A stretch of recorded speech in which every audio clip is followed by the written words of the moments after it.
Welcome everyone, and thank you for joining us. My name is Diane Glass and I'm the Commercial Director at ISC Research. We actually have almost 1,500 people registered for this webinar today from all over the world, so it's great to be talking to you all today. ISC Research has been tracking the world's international schools market for 26 years. We have just published our 2020 Global International Schools Market Opportunities Report. This is an annual publication with global, regional, sub-regional and country-by-country analysis of how the market looks year on year and where the best market opportunities are to be found. Our webinar today, How is the International Schools Market Shifting and Why?, will focus on the data and intelligence gathered by ISC's research teams over the last 12 months and the ongoing and emerging trends that we're seeing as a result of this. ISC Research supplies data and analysis as well as intelligence on various aspects of the international schools market, from enrolment stats and demographics to staffing, facilities, teaching and learning, and future pathways. This is available to you in various forms, including a live data portal, a range of market reports, bespoke data sets specific to your needs, and market expertise, all designed to give you accurate, current understanding and access to this unique education market. We'll be covering a broad range of topics today regarding the global international schools market, and please do post any questions you may have at any time throughout the session. We won't have time today to answer questions, unfortunately. We have a lot to get through, but we will respond to each of them either directly or through a blog very soon. The webinar will be recorded and you will all get your copy over the next few days. Let me introduce you first of all to our panel. Sam Fraser is our Head of Field Research. Sam has been based in the Middle East, in Singapore, and he's actually now in Kazakhstan. Nalini Cook is our Head of EMEA Research. Nalini has been based in the Middle East and is currently in the United Kingdom, working closely with the schools in Europe, the Middle East and Africa. Stephanie Quayle is our research consultant for Eastern Asia. She's been in Shanghai since 2016. Laletha Saba is our Southeast Asia field researcher, and she's based in Kuala Lumpur, Malaysia, and researches the schools throughout the region. And Luke Walduck is our head of reports and works with our extensive, highly skilled team behind the scenes who verify, analyse and correlate our data and intelligence into the various reports and solutions that we provide for our wide range of clients, which include schools, school groups, universities, education suppliers, associations and investors. It's super to have you all on this webinar today. I would like to introduce and to thank Engage, our webinar sponsor. Engage have been contributing their expertise and service to international schools for many years. Engage is an award-winning, fully integrated school management system, which today underpins the holistic educational activity, academic achievement, and the financial health of international schools across 6 continents. Engage is part of the Education Horizons Group, whose class-leading education technology solutions serve 2,000 schools, 1.3 million students, and 190,000 teaching staff around the globe. And now, the first question for the panel, please. Sam, let me start with you if I could. You and your team are by now normally actually in schools, meeting heads and principals face to face and gathering crucial market evidence. How are you managing that for now? Firstly, hi to all delegates. I hope you're all safe and well. Thanks, Diane, for introducing our team. So each year we tend to try and physically travel to as many schools as we can in order to get a good feel for a market and understand the part schools play in their wider community. This year, of course, as many of you are aware, this simply hasn't been possible. So we've been speaking with heads via Teams, Zoom, Skype, Google, and other virtual means, of course.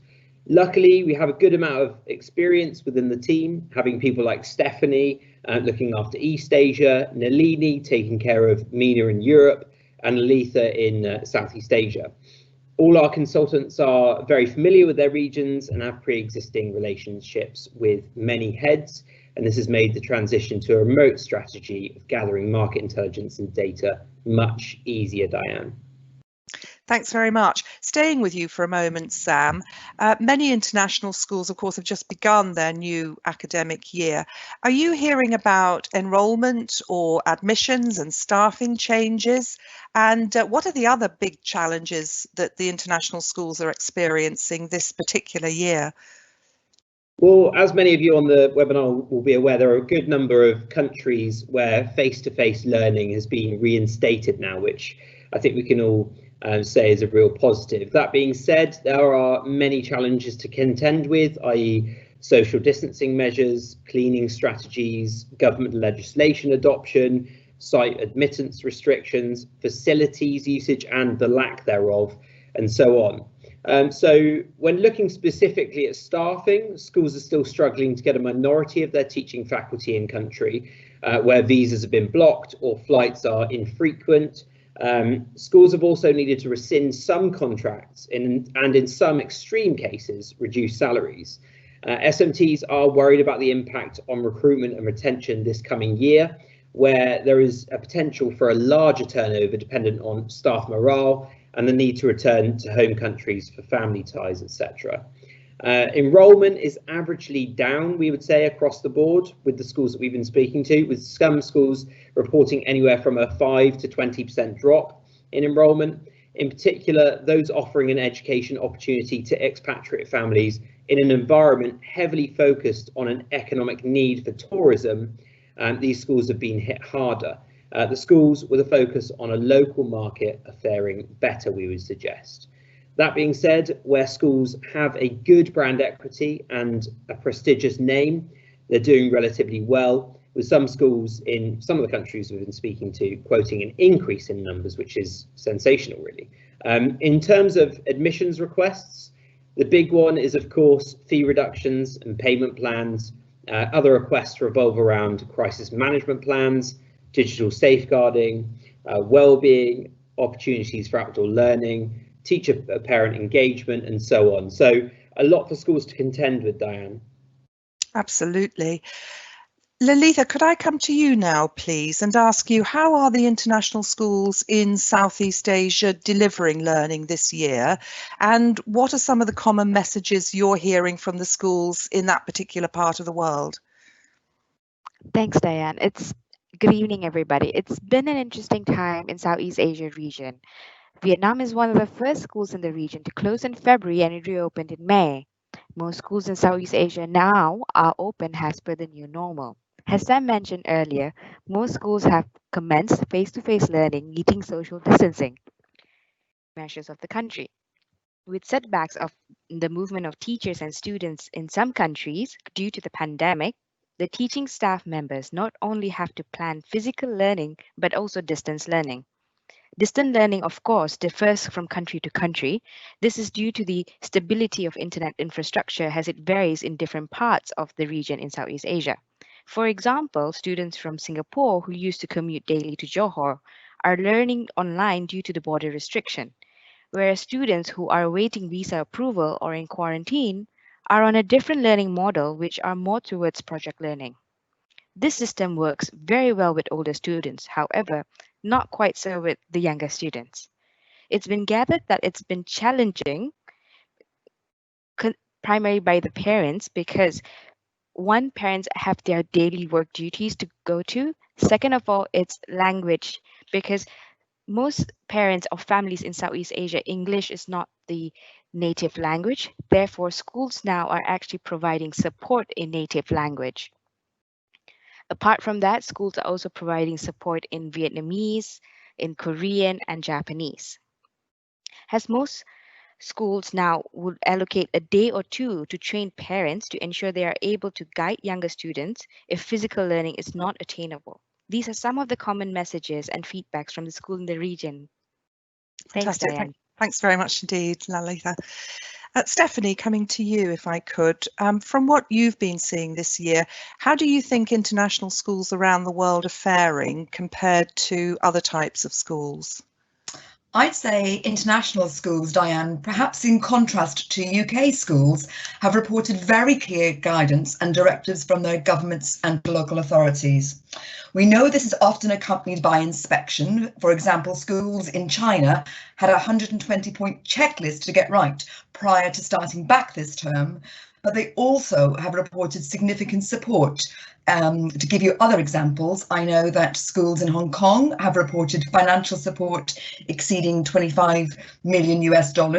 Schools in Nanjing have had a national insurance holiday, and other schools have told me about rent rebates. The short-term financial impact has generally been limited in China. Schools have been able to collect fees, and many have enjoyed savings from lower expenditure in the first half of the year. Some have even, Diane, spoken about sharing their cost savings with their parents. Most schools have frozen fees for this new school year, and where schools have given rebates, some have preferred to give discounts for the new year rather than refunds for last year. So they only really benefit the families who remain on their school roll. They've said that projecting demand for places has been difficult. Schools were adjusting their plans down at the height of the epidemic, sometimes planning for very big cuts, but many have been pleased that numbers have actually held up, or in a few cases, like Sam has said, actually surpassed their expectations. Schools are worried about future staff retention. The shutdown in air travel and border restrictions has made many teachers feel very far from their families at home. However, I think it's possible that turnover may be lower than feared. With economic uncertainty around the world, Diane, teachers may decide it's not the time to make a move. And I know, having spoken to schools in recent weeks, many have brought forward their staffing intentions work, so they'll know sooner rather than later what their teachers are intending to do for next year. We know that the best schools are already learning the lessons from their experiences over the last year, and some are planning to run online days in what we might describe as good times in order to rehearse the challenges and to train their families and teachers. I'm hearing school leaders also talk about a flight to quality. Parents are gravitating to the better international schools and teachers to the best employers. Parents are often very supportive of their schools and admire the calmness and resilience of international schools and their leaders. It's worth noting that international schools often have to be ready for unexpected closures. They are common in Hong Kong because of the typhoons, and schools in Japan are well prepared for earthquakes or tsunamis. We know that many countries across the world announce extended national holidays at very short notice, and natural disasters can be expected in many regions. So I'd say crisis management policies have always been important in the sector. And finally, Diane, I'd say to suppliers looking to agree contracts and build relationships with schools, that many school leaders are only now moving out of crisis management mode. They may have been unwilling to engage with suppliers in the last 6 months, as they have had on their agendas. It may now be a much better time to reach out to them for discussions about more strategic changes in their practice and purchasing. That's excellent. Thanks very much, Stephanie. Nalini, coming to you, given the reports coming in and what we've been talking about so far of schools in some parts of the world experiencing a drop in admissions and some having to discount fees, how is this affecting school budgets for learning resources and equipment, for example? Yes, I think the first thing to bear in mind, Diane, is that even at schools that have managed to make savings or to increase their enrolment this academic year, budgets are tight. Schools have had to pay for many additional COVID expenses, such as thermal scanners, digital infrastructure, technology hardware and software, as well as extra staff sometimes to manage the additional split classes and remote learning. So their priority is maintaining staff levels and reinstating full salaries where cuts have had to be made. And most school leaders are expecting to have increased marketing and recruitment costs in the coming year as the pandemic continues to make up for being able to hold physical open days and school tours. It's inevitable, I think, therefore, that budgets for next year are going to be slashed to account for this increased expenditure elsewhere. However, schools do still need extra supplies of many resources. One particular area that's been mentioned to me over the last few weeks are classroom resources for early years. As split classes of a maximum of 10 students in some countries means that what was once one class now needs 2 or even 3 times the amount of resources as they can't be shared. So if you're a supplier, filling a need created by the new COVID regulations and clearly demonstrating how your product can save a school time or money are more important than ever and will help you get through the virtual door at this time. Thanks very much. Moving on now to some of the emerging new practices, Nalini. COVID-19 could be a catalyst to new trends within the international schools market. What are you hearing from schools that could suggest some emerging trends as a result of the pandemic? I think the increased use of digital technology by schools won't come as a surprise to anyone, I'm sure. And most schools have expressed an intention to continue its use post-pandemic where appropriate. This won't only be in teaching and learning, but also in support of special needs, of extracurriculars, timetabling, transport and assessment. There is an increased interest in international schools from local populations, not just expatriates. This has been an increasing trend for a while, but in many countries, it's really taken off during the pandemic as local remote education provision in some countries just hasn't met with parental expectations. We're also seeing an increased focus on both staff and student well-being as schools begin to see the effects of sustained remote learning and sadly increased isolation from family and friends. And now that the initial chaotic phase of the pandemic is giving way to a more planned approach, schools are focusing on a variety of more environmentally friendly and sustainable solutions to the increased need for sanitation and personal protection equipment. Others are looking for a more personal provision that addresses individual needs, whether that be clear masks for SEND students and their teachers to enable better communication, or indeed branded equipment to fit the school's image. Thanks very much. I'd like to bring you in here now, Luke, if I could. Your team has just published the new ISC 2020 Global Opportunities Report, which highlights some of the emerging trends within the market. Can you explain, please, some of the sectors that were emerging before COVID-19 and are likely to continue to emerge that are mentioned in the report? Thanks, Diane. It's been great working on the new global report as we are seeing some interesting sectors emerging as the international schools market matures. Rather than simply seeing lots more international schools opening that are very similar to each other, we are now seeing new schools being developed to respond to very specific niches within a local area. For example, eco-friendly schools, all schools offering particular bilingual or multilingual solutions. We are also seeing existing schools adapting their provision to differentiate themselves more distinctly, building innovation areas or makerspaces, for example, or expanding their college and careers counselling provision as a selling point. The move now is towards differentiated international education rather than simply international education provision. This is partly due to high competition in some markets, and in other locations it is due to the price point. We are seeing a growing demand for reasonably priced international schools that can be afforded within more people's salaries. This includes affordability within the local salaries of local families who want an international education for their child, as well as the schooling needs of expatriates. However, we are also seeing more demand for the top-priced premium schools, mostly that have the brand name attached to them and offer a level of education prestige that many wealthier parents desire. Although overseas sister schools of the famous independent school brands, which mostly originate from Britain, now have significant presence around the world, they only make up 1% of the entire international schools market. However, this sector does continue to grow, particularly in East and Southeast Asia. Bilingual provision has also increased in many international schools. Currently, 1/3 of all international schools in the world are now bilingual, offering English as one of the main languages of learning. Some international schools are leading exceptional practice in bilingual learning as an awareness grows of the importance of maintaining the mother tongue alongside English as an additional language. That's great. Thanks very much, Luke. Laletha, coming to you. Luke's just mentioned a significant growth in demand for mid-market international schools, and this is something that's particularly noticeable in Southeast Asia. Can you give us a sense of what these schools are offering and how they differ from the premium schools, and why are they proving to be so popular there in Southeast Asia? Thanks, Diane.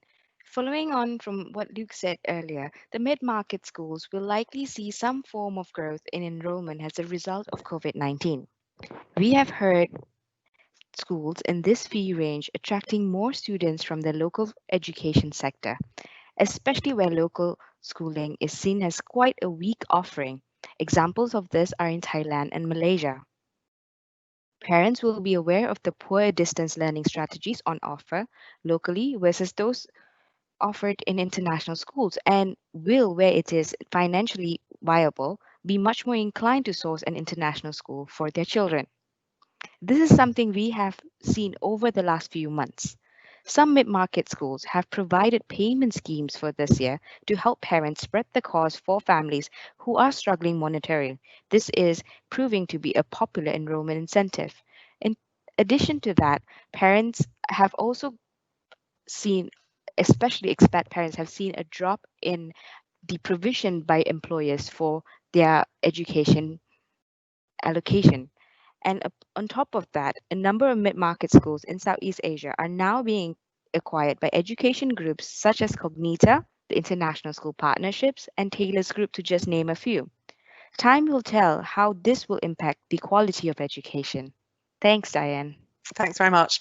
Stephanie, talking about bilingual provision, why is it more prevalent in international schools now? And can you explain some of the best practice you and your team are hearing about for bilingual provision, please? The why, I'd say, is simply supply and demand, Diane. On the demand side, the majority of children in international schools now are local. Their families come from the host country. We are seeing rising wealth of middle classes in Asia and around the world, and these families value education and are willing to spend large proportions of their disposable income on schooling.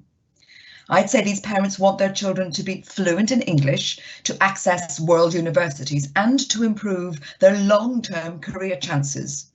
They want the high standards and whole child education associated with international schools, but they don't want their children to lose touch with their culture. They want their children to be knowledgeable about and proud of their country's history and literature. Perhaps in the simplest terms, we'd say they want their children to be able to talk and write to their grandparents. There's an important economic aspect to the change, which I see here in China. In the past, parents were looking to get their children ready to work overseas. With economic growth in China, parents see just as many opportunities for returning overseas graduates working with Chinese companies. For that employment route, children will need high standards of written and spoken Chinese, as well as English. And another change, Diane, is the rapid economic development of the Tier 2 and 3 cities. The city authorities want high quality international and private schools in their communities, and they will be very supportive to new schools and investors. On the supply side, the regulatory framework in some of the key markets, particularly in China, where I'm based, has encouraged international school groups to open the bilingual schools. Where we're seeing best practice, well, the regulations are generally becoming tighter. There will be more about this actually in our China Market Intelligence report, particularly about the new admission regulations. But what we are seeing is that the most successful schools are those that have been able to develop a clear vision of what is valuable and special about a bilingual experience, rather than trying to adapt to their existing monolingual model. Schools often have to use official textbooks, but they are looking for resources that allow them to be and use a more thematic or investigative approach. I see some bilingual schools where there are 2 parallel leadership teams, one in Chinese and one in English, and there's very little interaction. The better model seems to be when leaders from both education cultures work closely together in an integrated team. And finally, Diane, another key message I'm hearing from school leaders is that developing strong relationships with their local education bureau is absolutely vital. Most have 1 or 2 senior staff who are focused full-time on government relations. Thanks very much, Stephanie. Nalini, just returning to education technology for a moment, apart from the learning platforms that schools are using in order to provide blended and virtual learning, what are the key areas of spend you're hearing about in terms of technology at the schools? What are the key priorities for schools now in terms of using technology to solve their current problems? Well, one of the ongoing issues that schools around the world are facing is the seemingly never-ending task of timetabling, particularly when physical learning can change to remote learning just overnight. Having to isolate a teacher or a class at a moment's notice can cause all kinds of upheaval, and many schools would welcome more responsive technology that enables them to respond to these kinds of scenarios quickly and accurately.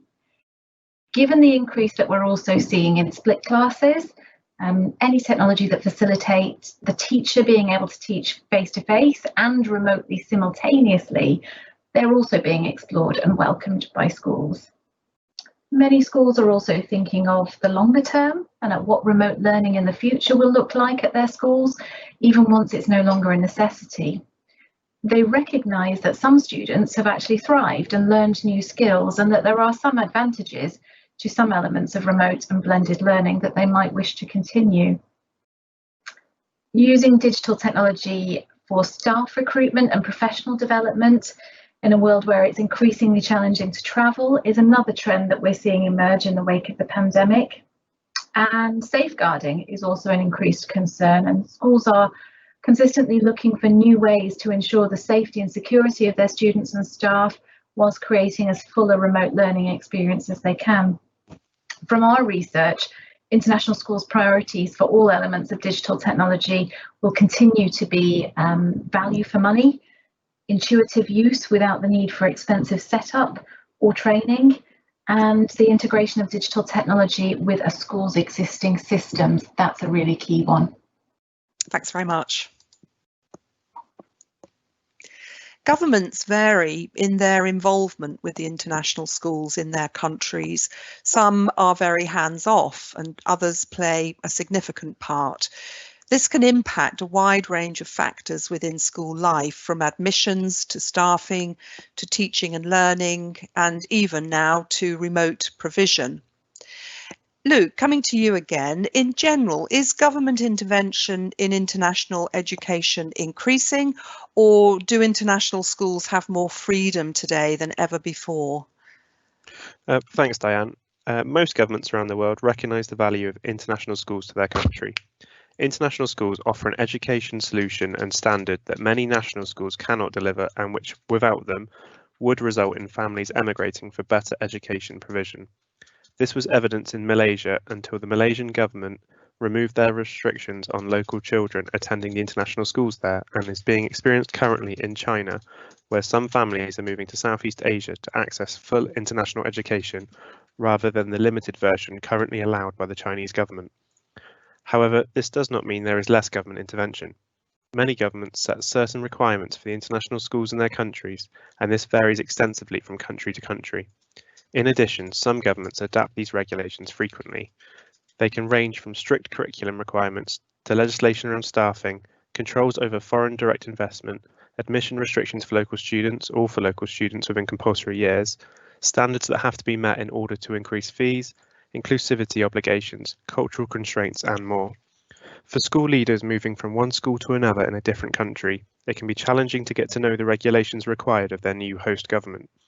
For external partners, especially those providing curriculum solutions or recruitment support, knowing the regulations is essential market knowledge. So I'm not sure that international schools do have more freedom now than in the past. Schools in some countries do, but international schools in other countries are more restricted now than they ever have been before. Nalini, the Middle East is for sure influenced by government regulations impacting international schools, particularly so since COVID-19. Can you briefly explain how this is impacting the schools in the region and also the education service providers working with the schools?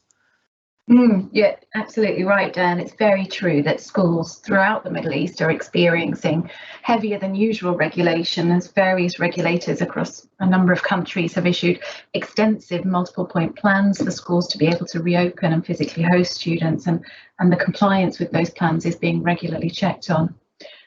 One of the biggest challenges that schools are mentioning to me is that the habit of distributing unexpected circulars and directives that need to be implemented at very short notice has increased. This is putting huge pressure on school leaders to reallocate resources at a time when, to be honest, they can ill afford, just in order to be able to respond in a timely fashion.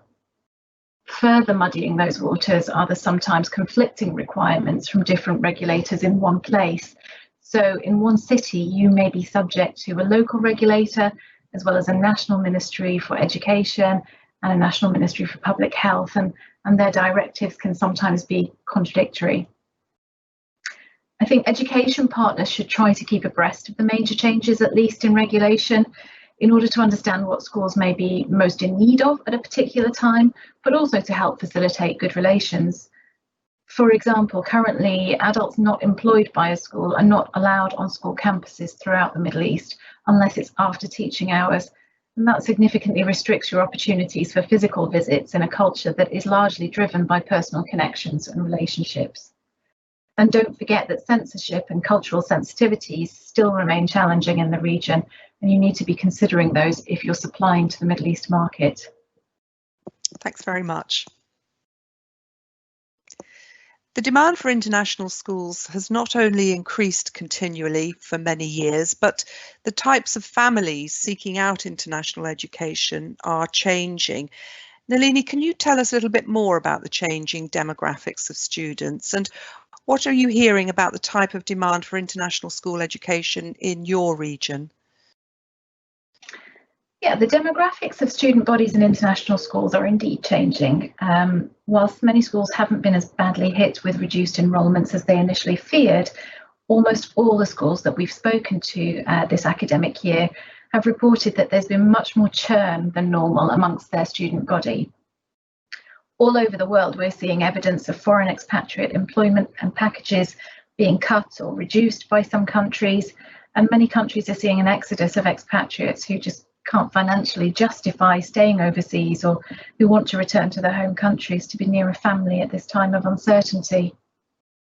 Increasingly, companies are now only paying an employee's salary, no extras, so schooling, housing, medical and flights for the employee's family may no longer be included in an employment package. In the Middle East, as in other regions, we are seeing an increase in demand for more affordable international schooling, as increasingly cash-strapped parents seek out an affordable alternative for their children. These mid-market schools appear from initial data to be the only ones to have maintained the extensive waiting lists for admissions despite the pandemic. It's hard to offer any definitive insight into the changing demographics at this point in the academic year. They're still very changeable, as evidenced by our researchers, who are reporting that schools sharing their enrolment numbers are often updating us on a daily basis, as the figures are fluctuating so regularly. So this is something we're going to be keeping a close eye on this year and watching for trends as hopefully the market stabilises. Luke, if I could come to you, please. A more Western style of teaching and learning, developing fluency of learning in English and gaining global qualifications remain the three prominent reasons why international schools are in such demand around the world. Do we anticipate this demand to continue? Is there a new model of international school that we might be seeing in the wake of COVID-19 and other emerging trends? The huge success of international schools in recent years is because they've continued to offer a pathway to global higher education and global career potential that other schools have been unable to consistently achieve. While this aspiration by families and this level of education provision remains, so demand is likely to continue. International schools have to maintain high standards to remain in demand, and this is dependent on rigorous learning, skilled teaching, and good reputations for child safeguarding and well-being. The campus closures as a result of COVID-19 demonstrated the impressive adaptability of many international schools thanks to the exceptional standards and management of school leadership. This is partly due to the independent structure of international schools, but also the type of educators that international schools tend to attract. Such skilled, groundbreaking leaders and quality teachers who are being attracted into international schools help to continuously drive standards and to practice new understandings of the pedagogy and brain-friendly learning to use technology not only to aid classroom practice, but to support every child's learning journey, to promote learning innovation, to constantly evaluate and to adapt international values and cultural expression and more. A professional community like this will continually push new models of international education. So I anticipate that we will see new models of international schooling as an ongoing phenomenon. Thanks very much. Sam, are you seeing evidence of what Luke has just described from our field research? And can you give us some examples of this? Yeah, so as Luke gestures to, I think Western teaching and learning styles, English language acquisition and higher education pathways will continue to play a large role in why parents seek out international schooling. My understanding is that there is a growing desire amongst local nationals and Asian and Western expatriates to see more schools offering holistic education. Parents want to make sure their children are well-rounded and cared for during their education journey, essentially. Verso International School in Bangkok has opened this year with a focus on individual student agency. The school is heavily project-based and personalised to the learner. We're seeing other schools with a growing focus surrounding diversity and inclusion too, and an expanding number looking at clearly differentiating between learners. There is likely always going to be a drive to learn via the medium of English. However, we are seeing growth amongst parents seeking bilingualism to keep their mother tongue strong, especially in a business context. Chinese Mandarin has been growing in popularity too. The growth of bilingual and even trilingual schools in Asia is a trend we don't expect to diminish in any way over the coming years. Schools like Canadian International School in Singapore and Concordian in Thailand have reputations for their language programs.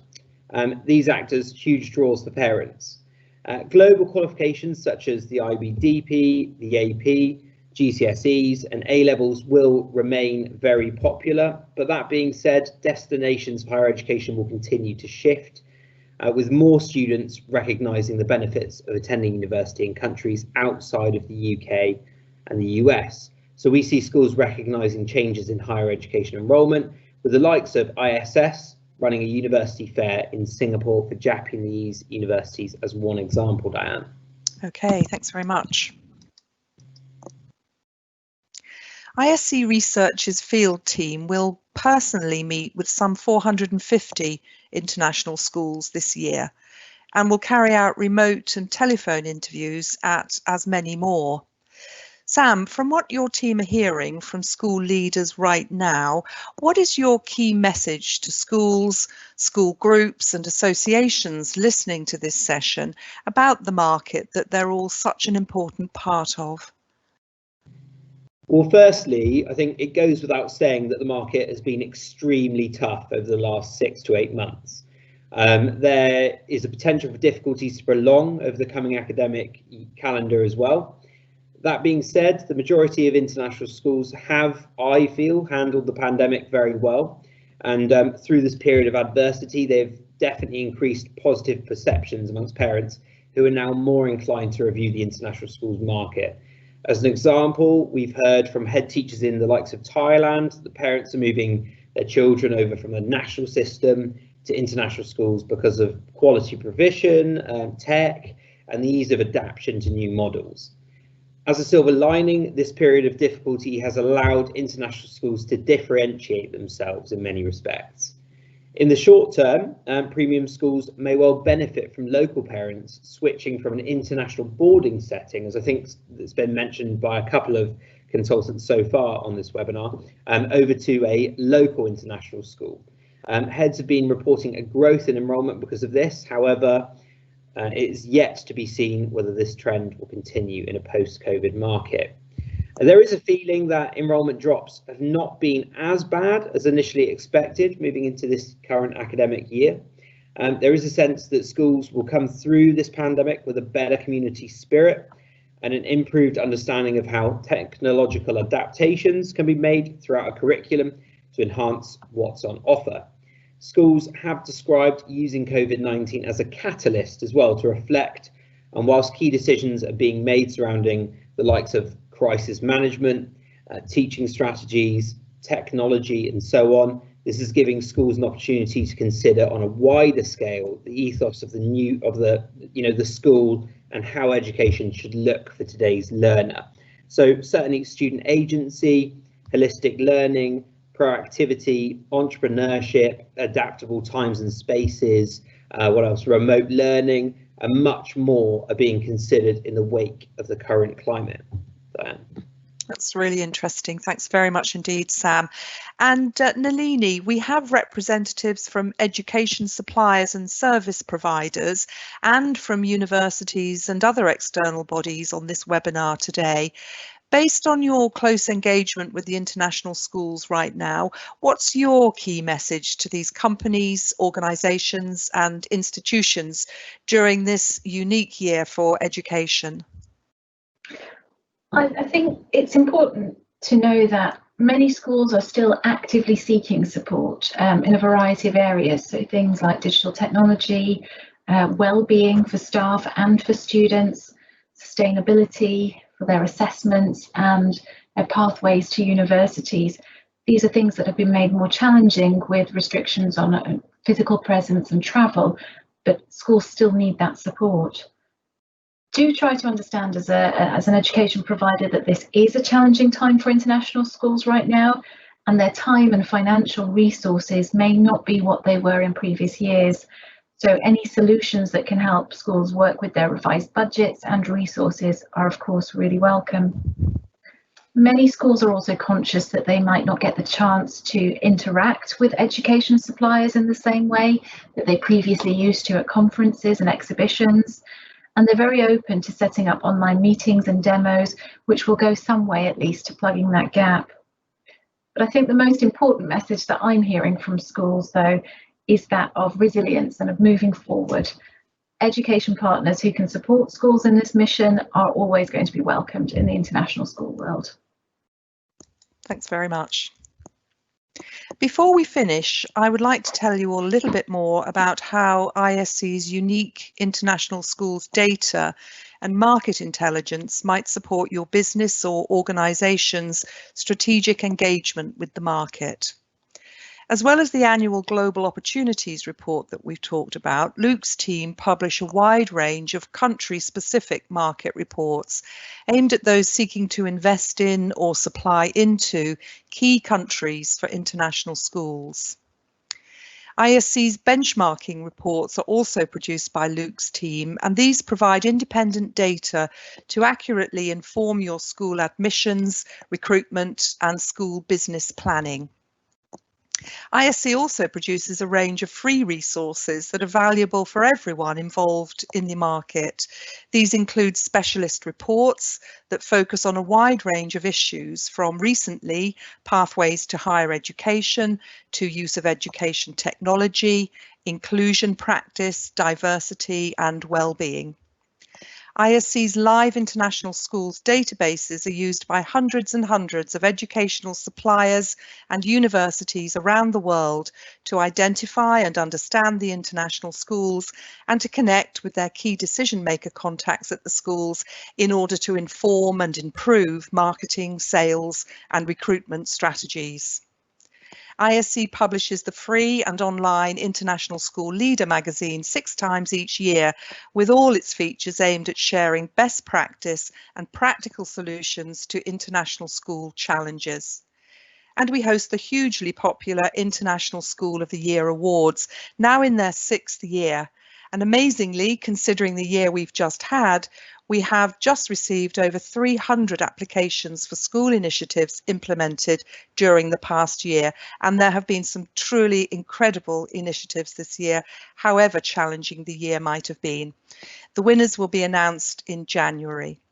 In addition to all of this, ISC Research works collaboratively with all of our friends at the International School Associations, as well as important trade bodies that provide guidance, support, and often quality standards for schools and external partners.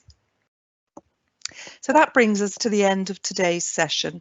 I'd like to thank once more my expert panel of ISC field consultants, Sam Fraser, Head of Field Research, and Stephanie Quayle, Laletha Saba and Nalini Cook, as well as Luke Walduck, Head of the ISC Reports team. Thanks very much again to Engage Integrated School Management System for sponsoring this important update on the international schools sector. And most importantly, thank you to all who have attended today. I hope you found the conversation and the insights of real value. As I mentioned, we'll be in touch to follow up on any questions anyone has posed during the session, and there will be a recording of the webinar for you too. And if you want to learn more about how ISC's international schools data and market intelligence might support your organisation's development strategy, please get in touch with me personally, and I'll be very happy to help. Thank you.